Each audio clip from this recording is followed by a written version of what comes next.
Vous faites peut-être partie des passionnés des missions culturelles, de voyages et autres. Les explorateurs sont des hommes et des femmes qui dépassent leurs limites pour eux-mêmes, pour l'expérimentation scientifique et pour une lointaine survie de l'espèce humaine face aux températures extrêmes qui nous guettent et qui sont déjà là, au pied de notre porte.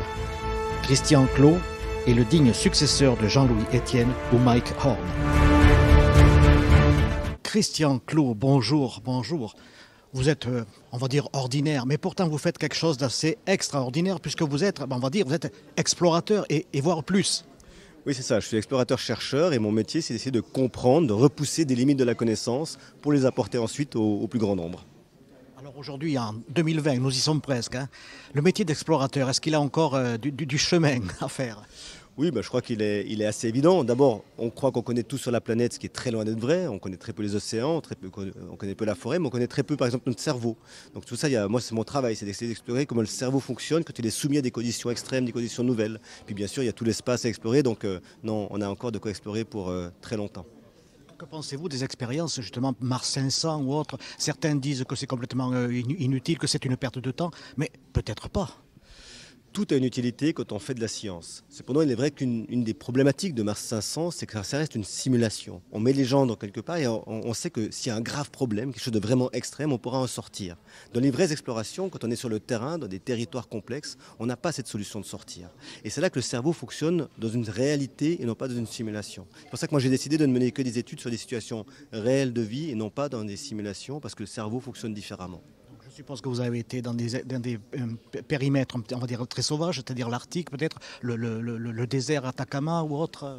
Oui, moi je travaille dans tous les milieux désertiques ou techniquement extrêmes de la planète, donc ça peut être les forêts tropicales, les déserts, les milieux polaires, sous-marins. Et dans chacun de ces milieux, on essaie de comprendre quel est l'impact du milieu, quel est l'impact de l'écologie environnementale sur ce que nous sommes en tant qu'humains, notre cerveau, notre physiologie et tout ce qu'on représente. Et comment on peut trouver des solutions pour dépasser les situations difficiles et continuer de fonctionner malgré la difficulté.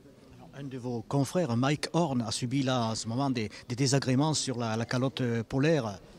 Vous avez été aussi là-dessus ? Alors j'ai aussi été au pôle, pas forcément au même moment. Mike et Borgusland, faut pas oublier Borg, étaient en pleine saison la plus froide, la plus difficile.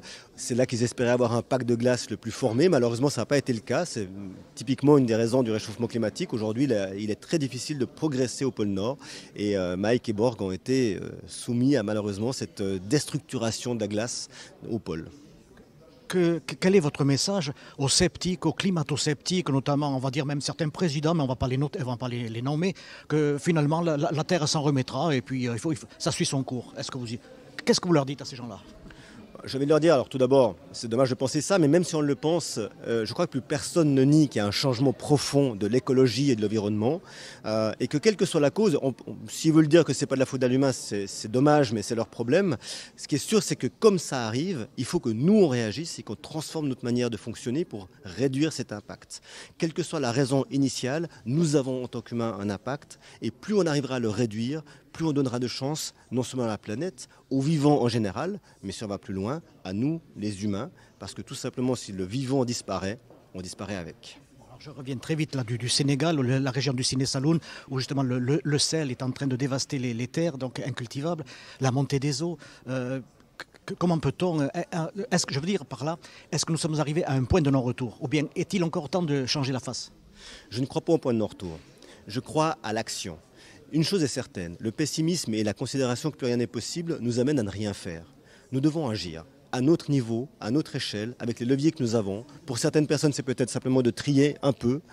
Pour d'autres personnes, ce sera de faire attention à sa consommation d'électricité. Mais ce qui est sûr, c'est que chaque action est positive et donnera une chance supplémentaire à notre planète. Et oui, c'est possible. Alors pour conclure, vous avez commencé, je crois, votre initiation à l'âge de 16 ans et vous n'arrêterez pas. Hein ? Non, j'ai commencé, alors même, je dirais, j'ai commencé presque avant, parce qu'à 4 ans, j'avais déjà envie de partir dans la forêt. J'ai toujours eu cette envie d'explorer, c'est ancré en moi. Et oui, je crois et j'espère, comme Jean-Louis Etienne, un habitant de la région qui aujourd'hui a 75 ans et continue de monter des projets, j'espère que je serai comme lui à 75 ans. Vous êtes de quelle région ? Moi, je suis suisse à la base et j'habite aujourd'hui à Paris. Ah, les Suisses, il y a beaucoup d'inventeurs et des gens de génie en Suisse. Merci. C'est vrai. Merci à vous.